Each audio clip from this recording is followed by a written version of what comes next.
SBI POच्या आणि SBI क्लर्कच्या मेन्सच्या अनुषंगाने आपण जी सिरीज क्वांटची आणि जीएची चालू केली होती त्याच्यामध्ये काल मी एजेसचा हा topic ages problem on ages हा टॉपिक शिकवला। व्हेरिएबल बेस्ड क्वेश्चन आपण डिस्कस केले। क्वेश्चनची क्वालिटी वरून मुलं खूप ॲप्रिशिएट करतात की सर क्वेश्चनची क्वालिटी खूप चांगली होती आणि त्याच मुलांना म्हणजे त्याच विद्यार्थ्यांना आणि सोबत जे विद्यार्थ्यांना खरंच क्वालिटी एज्युकेशन मिळत नाही आणि ते क्वालिटी एज्युकेशन मिळवण्यासाठी ते फीस अफोर्ड करू शकत नाही त्यांच्यासाठी एक होमवर्कच्या स्वरूपात एजेसचा एक केसलेट आणि DI मी आपल्या टेलिग्राम चॅनलला टाकला होता। तर तोच DI आणि केसलेटचं सोल्युशन जे आहे हे आजच्या लेक्चरमध्ये आपण डिस्कस करतोय। मित्रांनो मी ऑलरेडी रेग्युलर बॅचमध्ये मेन्ससाठी 2 सेशन घेतोय, एक संध्याकाळी 4 वाजता एक रात्री 8:30 वाजता। त्याच्या व्यतिरिक्त हे तिसरं सेशन जे केसलेट आणि DI based on arithmetic commercial maths, कारण मला कन्फर्म माहिती आहे की यावेळेस SBI क्लर्कला अरिथमेटिकवर DI आणि कमर्शियलवर DI म्हणजे कमर्शियल किंवा अरिथमेटिकवर DI किंवा केसलेट डेफिनेटली कमीत कमी 5 ते 10 मार्कांना येतील। या वर्षीच्या डिफिकल्टी लेवलनुसार मॅक्सिमम विद्यार्थ्यांना क्वालिटी एज्युकेशन मिळावं त्या माध्यमातून मी तिसऱ्या लेक्चरची एक ॲक्टिव्हिटी जी आहे यूट्यूबच्या स्वरूपात पुन्हा एकदा चालू करतोय। मला असं वाटतं की या टाईपचं कंटेंट असेल, या टाईपचं सोल्युशन असेल, क्वचितच तुम्हाला कुठे मिळत असावं, म्हणून तुम्हाला हे कंटेंट कसं वाटलं, तुम्हाला हे सोल्युशन कसं वाटलं कमेंट बॉक्समध्ये लिहायला विसरू नका। अदरवाईज मी तुम्हाला गॅरंटीने सांगतो जर मला असं वाटलं की विद्यार्थ्यांना याचा फायदा होत नाही तर मी ही ॲक्टिव्हिटी इमिडिएटली बंद करून टाकेल, कारण हे आमच्यावर बंधनकारक नाही आहे। विद्यार्थ्यांचा फायदा व्हावा त्या अनुषंगाने फक्त मी तुम्हाला देतोय, बाकी जास्त वेळ घेत नाही। माझ्याकडे तुमच्याकडे दोघांकडे आपल्याकडे वेळ कमीच आहे। लगेचच्या लगेच सोल्युशनला स्टार्ट करूया। बघा एजेसचा हा एक DI होता, एजेसचा हा एक DI होता प्रॉब्लेम ऑन एजेसचा। याच्यामध्ये काय दिलं होतं, हे काही पर्सन्स आहेत ABCD, हे काही पर्सन्स आहेत आणि हे त्यांचं एज आहे प्रेझेंट एज। जसं एचं सध्याचं वय 4P वर्ष आहे, एचं बीचं सध्याचं वय माहीत नाही किती आहे, सीचं सध्याचं वय 9 आहे आणि हा व्हेरिएबल बेस केसलेट आहे, व्हेरिएबल बेस DI।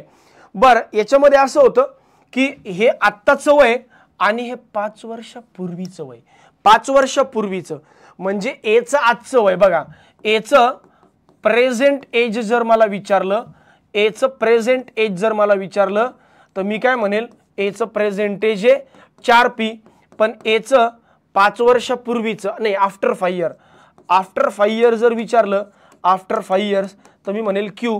मी असंही म्हणू शकतो याच्यावरून की 4P मध्ये 5 मिळवले की Q भेटतं, 4P मध्ये 5 मिळवलं की Q भेटतं, कारण आजच्या वयात 5 वर्ष मिळवलं की Q भेटतं असंही मला म्हणता येईल।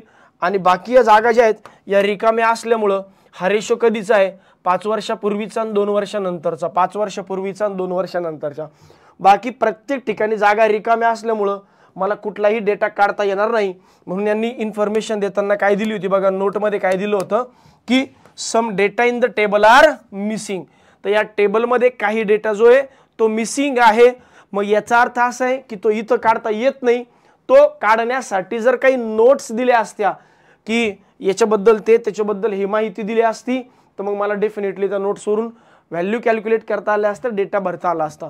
पण याच्यामध्ये नोट न दिल्यामुळं याचा अर्थ असा आहे की हा पूर्ण डेटा हा कुठून काढता येतो तर ॲक्च्युअल क्वेश्चनवरून काढता येतो। त्यामुळे इथं मी जास्त डोकं लावत नाही, डायरेक्ट क्वेश्चनला शिफ्ट करतो। अजून पण सांगितलं the values of any of the given variable may not be same for each question.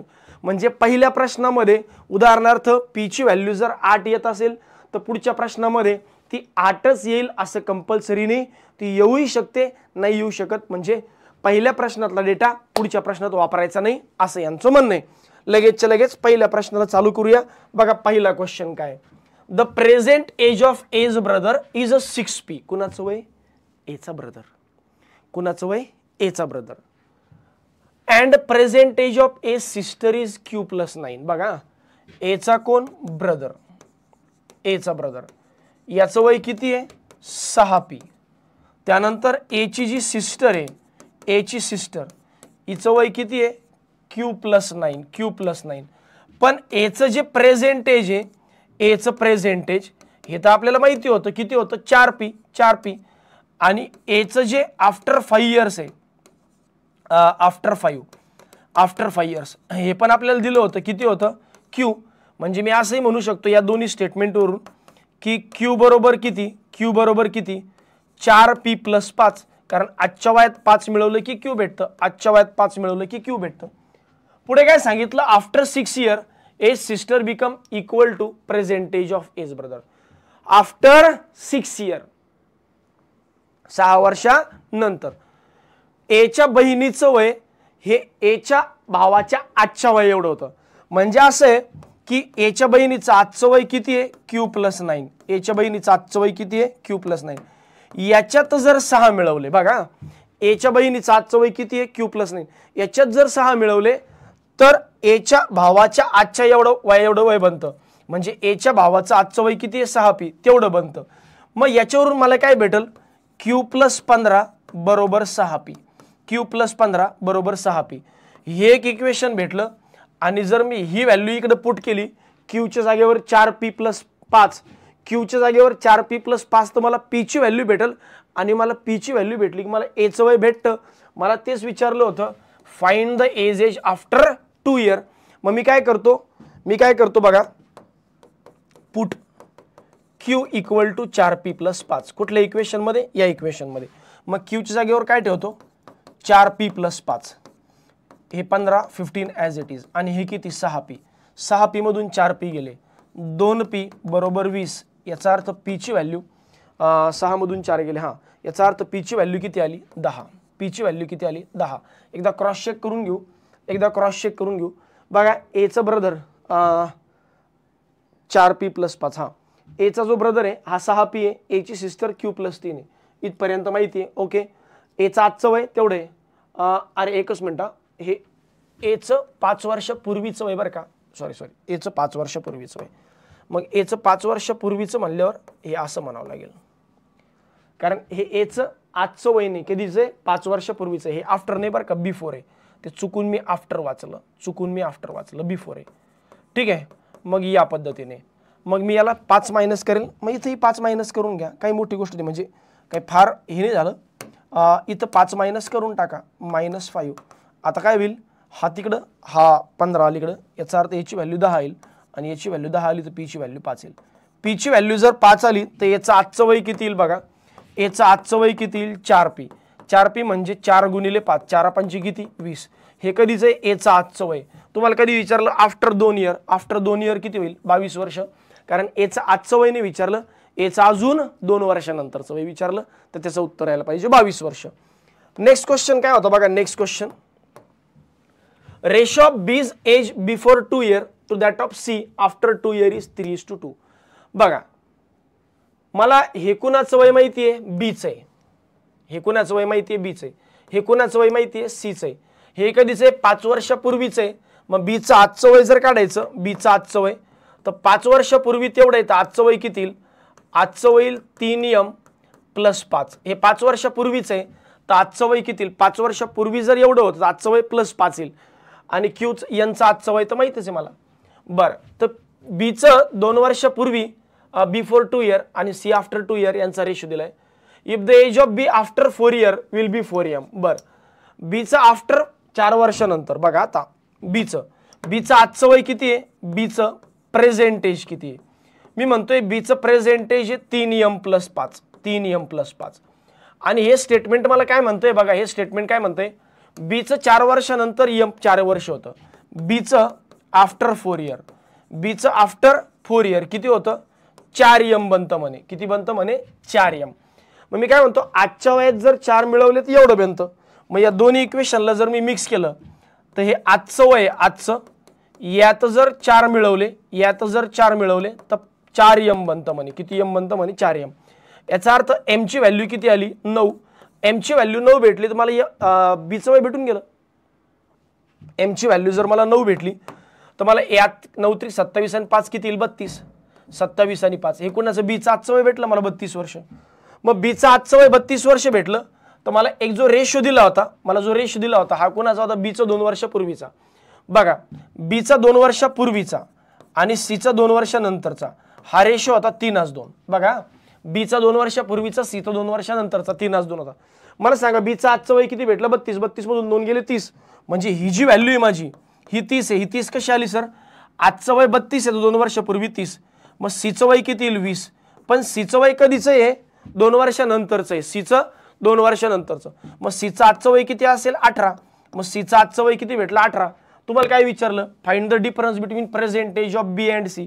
बघा सीचं 18 आणि बीचं 32 आजचं, या दोघांमध्ये कितीचा फरक आहे 14चा. तुम्हाला तोच प्रश्न विचारला होता की बीचं आजचं वय आणि सीचं आजचं वय दोघांच्या वयात कितीचा फरक आहे. समजते. तुम्ही क्वेश्चनची क्वालिटी बघा, क्वेश्चन सोडवण्याची पद्धत बघा, आणि जर तुम्हाला आवडलं तर यूट्यूबवर किमान 50 कमेंट मला लागतील. जर मिनिमम 50 कमेंट असेल तरच पुढचं पार्टनरशिपचा व्हिडिओ टाकेल, नाही तिथूनच टाटा बाय बाय खतम करून टाकेल, लक्षात घ्या. चलो, आणि तुम्हाला नाही आवडलं तरी तुम्ही लिहा, माझं काही म्हणणं नाही. माझं म्हणणं असं नाही की तुम्हाला आवडलं तरच लिहा. सर या कंटेंट एवढं काही कामाचं नाही सर, या टाईपचे क्वेश्चन परीक्षेत येत नाही, बिंदास लिहा. तसे इतर क्लासचे मुलं म्हणतात की सर तिचं कंटेंट जे हे लय अवघड, एवढं परीक्षेत अवघड येत नाही, कारण ब्रेन वॉश केलं आहे की एवढं परीक्षेत अवघड येत नाही, कारण परीक्षा देत नाहीत. बरोबर, चिल्लर सोपं शिकवायचं, पोरांना छान वाटतंय, वा वा आम्ही एक नंबर आहे, आम्ही हे बन गए खुदा, असं विचार करू नका. सारथीचं जे कंटेंट आहे ॲक्च्युअल एक्झामपेक्षा खूप अवघड लेवलचं आहे थोडंफार. का? कारण की या लेवलची तयारी केली, या लेवलची तयारी सहजी होऊन जाते, याच्यावर माझं जास्त बिलीव आहे. आणि अल्टिमेटली शिकवायला मी आहे ना भैया, तुम्हाला मी अवघडातला अवघड पचवतो तुम्हाला, तुम्ही काळजी करूच नका ना. चलो पुढे काय, the product of D before 5 year and after 2 year is 588. डीचं मला हे कधीचं वय माहिती आहे रे, डीचं वय हे कधीचं माहिती आहे, बिफोर 5 किती आहे k+1. मग डीचं प्रेझेंट एज जर काढायचं, प्रेझेंट एज, तर ते किती येईल माहिती आहे का, डी k+6 येईल, k+6. कारण हे 5 वर्षापूर्वीच आहे, 5 मिळवलं तर आजचं वय भेटल, आजचं वय. यांचं म्हणणं आहे बिफोर 5 year, बिफोर 5 year. आता बिफोर 5 year किती होतं, k+1 आणि यांचं प्रोडक्ट, आणि आफ्टर 2 year, आजचं वय एवढं आहे ना, तर आफ्टर 2 year किती होईल, k+8. यांचा जो गुणाकार आहे म्हणे हा 588 येतो म्हणे, यांचा जो गुणाकार आहे हा काय येतो म्हणे 588 येतो म्हणे, 588. मग मी काय करतो की के ची व्हॅल्यू काढून घेतो, काय करतो, के ची व्हॅल्यू काढून घेतो. इक्वेशन जर सॉल्व्ह केलं तर इक्वेशन कसं बनेल बघा, सर हे k+1 कसं आलं 5 वर्षापूर्वी, आणि हे k+8 कसं आलं 2 वर्षानंतर. 5 वर्षापूर्वी 2 वर्षानंतरचं प्रोडक्ट गुणाकार 588. मग मी काय करतो, 8 आणि 8 16 आणि 5 21. अच्छा जाऊ दे, ठीक आहे. हा k² plus 8k plus k 1k plus 8 बरोबर 588. याचं क्वाड्रॅटिक इक्वेशन जर बनवलं, k² प्लस 9k प्लस -580 बरोबर 0. 580चे 2 तुकडे ज्यांची बेरीज 9 येते, 20 आणि 29, निगेटिव्ह 20 आणि पॉझिटिव्ह 29. के ची व्हॅल्यू येईल 20, के ची व्हॅल्यू येईल पॉझिटिव्ह 20, निगेटिव्ह 29. वय कधीच निगेटिव्ह नसतं म्हणून मी व्हॅल्यू घेऊन टाकली 20. मग के ची व्हॅल्यू 20 आली. सर इथं त्याला विदाऊट क्वाड्रॅटिक इक्वेशन सॉल्व्ह करता नसतं आलं का, करता आलं असतं, पण हे तुमच्या लक्षात येणं आवश्यक आहे. 8 1 8, याच्यातून मायनस जेव्हा होईल उरणार 580. मग 580चे 2 तुकडे ज्यांची बेरीज 9 येते किंवा ज्यांच्यातला डिफरन्स 9 येतो. क्वाड्रॅटिक इक्वेशन गेलं तर रिस्क कमी राहते, म्हणून मी या पद्धतीने आलो.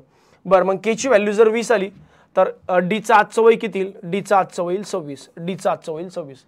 तुम्हाला काय म्हणलं, percentage of D's friend is 1 year less than D's that of D. मग डीचा जो फ्रेंड आहे, डीचा फ्रेंड हा याच्यापेक्षा 1 वर्ष लहान आहे. 1 वर्ष लहान आहे म्हणजे डीचा फ्रेंडचा असेल 25 वर्ष वय, 1 ने लहान आहे. के ची व्हॅल्यू 20 आली बरं का, 20 आणि 6 26. कुणाचं वय आलं, डीचं. मग डीची व्हॅल्यू जी आहे 26 आहे, तर डीचा मित्र 1 ने लहान आहे 25. After 4 year from now D's friend will be L-1 year. बरं, 4 वर्षानंतर डीचा फ्रेंड 4 वर्षानंतर किती होईल, 29 वर्षाचा होईल, जो L-1 आहे, ज्याचं वय किती बनतं म्हणे L-1. याचा अर्थ एलची व्हॅल्यू किती आली, 30. एलची व्हॅल्यू 30 आली. 4 वर्षानंतर डीचा मित्र 29 वर्षाचं होईल, ज्याचं वय बनतं म्हणे L-1. याच्यावरून एलची व्हॅल्यू 30 आली. Then find K is what % more or less than L. बरं, K is what % more or less than L. बघा के किती आहे रे, 26. के किती आहे, 26 नाही, के 20 आहे, 20 आणि एल किती आहे, 30. मग 20वर किती कमी, 30वर किती कमी, 10 कमी आहे. 10 कमी म्हणजे 1/3, म्हणजे मी म्हणेल 33 1/3% काय लेस. तर उत्तर यायला पाहिजे 33 1/3% लेस. कारण तुम्हाला विचारलं K is what % more or less than L. K is what % more or less than L म्हणजे मोर ऑर लेस मध्ये आपण काय करतो, difference divided by second number काढतो. मग डिफरन्स कितीचा होता, 10चा, सेकंड नंबर किती, 30 × 100. टाटा बाय बाय, खतम. चलो अजून एक शेवटचा क्वेश्चन होता बघा, याच्यावरती एकच क्वेश्चन होता, 4 क्वेश्चन होते. There is another person E whose age after 10 years from now will be R year. बर, अजून एक ई नावाचं एक पर्सन आहे म्हणे, ज्याचं वय आफ्टर 10 years, ज्याचं वय आफ्टर 10 years किती बनतं म्हणे, आर वर्ष. त्याचं 10 वर्षानंतर आर बनतं, यस हे आर बनतं म्हणे. He will be yes year old after 2 years. बर, he will be yes year old after 2 years. He will be yes year old after 2 years from now. आजपासून 2 वर्षानंतर, आफ्टर 2 म्हणजे 2 वर्ष मिळवले की तो किती बनतो म्हणे, यस बनतो म्हणे. Then fine. आता काय प्रश्न आहे, हे कधीच आहे, 10 वर्षापूर्वीच आहे, हे कधीच आहे, 10 वर्षानंतरचं, हे कधीच आहे, 2 वर्षानंतर. मग या यस मध्ये 8 मिळवले की आर भेटतं, कारण हे 2 वर्षानंतर आहे, 10 वर्षानंतर. यस मध्ये आर मिळवले की 2 वर्ष भेटतं. याचा अर्थ मी असं म्हणू शकतो, आर मायनस यसचा फरक 8 आहे. आता आर मायनस यसचा फरक 8 आहे, तुम्हाला म्हणे की आर मायनस यसच्या स्क्वेअरचा फरक किती आहे, म्हणजे आर मायनस यस मधला जो डिफरन्स 8 आहे, याचा जर स्क्वेअर केला, बघा याचा जर स्क्वेअर केला तर राईट हँड साईडचा पण स्क्वेअर करा, आणि 8चा स्क्वेअर किती येणार, 64. तेच विचारलं होतं. असा एकदम पांचट DI होता, असा एकदम पांचट DI होता. आता HSBC